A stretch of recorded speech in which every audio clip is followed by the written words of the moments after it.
Hi, I'm Trish. Welcome to the Gig House Kitchen. Today we're going to make Yorkshire puddings. So let's get down to it.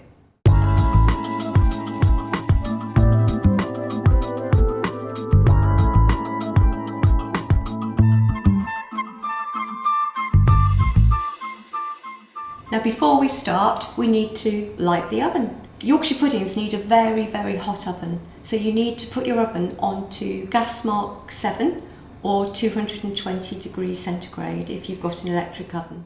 Now a lot of people think Yorkshire pudding is very difficult to make, but I can give you 3 tips to help. 1, always make sure you have a very hot oven.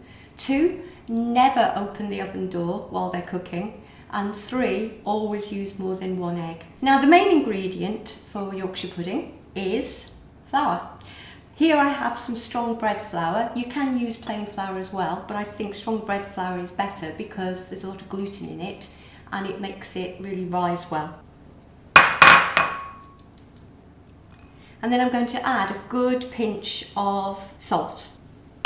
Give it a bit of a stir and then we're ready to add the wet ingredients. Now these are 300 ml of milk and water mixed. I've used 150 ml of milk and 150 ml of water. People say, well, why don't you use all milk or all water? Well, this is a combination that works and I think what it is the milk obviously adds the flavour and the water just makes the batter lighter. Now also we have 2 large eggs. Some people use 3, 4, more eggs. I find 2 is enough. Okay, we're going to make the Yorkshire pudding batter now. So the first thing is to put a hole into the flour and then crack your 2 eggs. Now I always do a little sniff test. Make sure they're not off. Get a wooden spoon and break the egg yolks and then literally just stir in the centre, knocking the flour down as you go. So keep going. I'm slowly knocking the flour down. Now, with a Yorkshire pudding batter, as with any batter, what you don't want are lumps. So this sounds like a bit of a faff, or looks like a bit of a faff, but in actual fact, it will give you a really nice glossy batter and you won't get any lumps in the mixture. Now, once it's starting to thicken, you can start adding the liquid. Now I'm adding a little bit of milk and water at a time, knocking down the flour as I go. It doesn't actually take that long, it just seems it at the time. Now it's very important that you add all the milk and water mixture. Don't think, well actually it looks thick enough, so I'll just not add any more, because you won't get enough Yorkshire pudding out of it and it won't rise. It needs to be fairly liquidy. Now once you've added almost all the milk and all the flour is incorporated, you just need to give it a really good beat. This gives it a bit of a gloss. And now I'm going to add the rest of the milk and water mixture. As you can see, it is quite liquidy and people get a little bit worried and think, oh my goodness, that's not going to work, but trust me, it does. Okay, now I'm very proud of that, no lumps. So what I'm going to do now is pour this back into my jug, scrape it all out, and then I'm going to put this in a cool place just for about 10 minutes while I prepare the tin.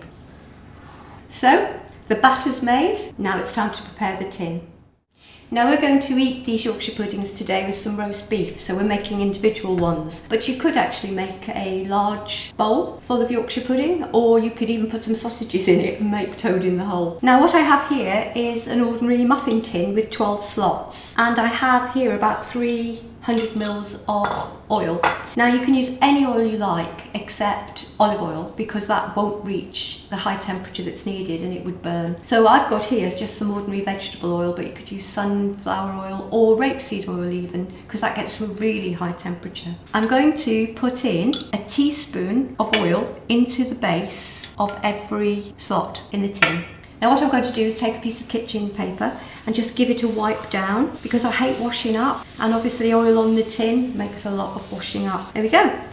So now I'm going to put it in my really hot oven for about 5 minutes, so I'll see you in a little while.